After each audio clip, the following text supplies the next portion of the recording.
Welcome back, and wow, it's been almost a month since I saw you all. I'm sorry about that. I finally caught something I've avoided for 3 years, and my case hasn't been what you would call mild, and I'm not quite out of the woods as you may hear in my voice.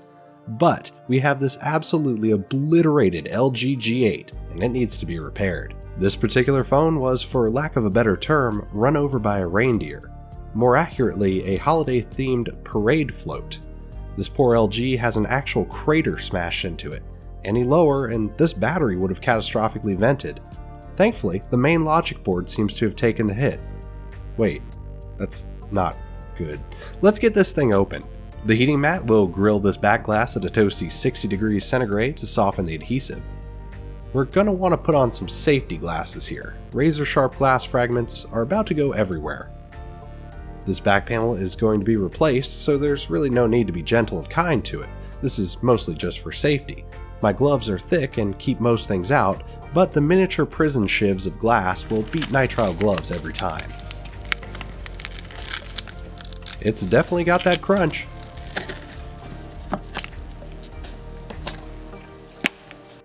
Next are 14 identical Phillips screws that need to be removed in order to free the plastic mid-panels. No screw map here, they're all the same.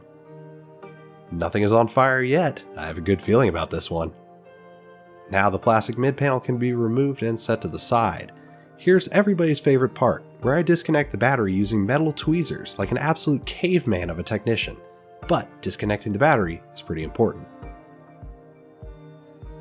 So far, this board doesn't look too bad. Some of the gold spring contacts are definitely not as springy anymore, quite flat, and some of the EMI shielding has lived up to the shield part of its name. Time to pull the board out for a closer look. In my expert opinion, this doesn't look good. The PCB is actually very bent, almost to the point of fracturing. If the internal traces inside the PCB have ripped, it's game over for this device. Thankfully, this particular phone is a clone of another Samsung device, and LG is usually good about copying Samsung's durability. I like our chances. I'll slip the logic board into a new display and frame since I'm basically rebuilding the entire phone. A new, not bent battery is installed, and we'll power this on for testing. Let's go, LG! Looking good. It's time to reassemble this phone.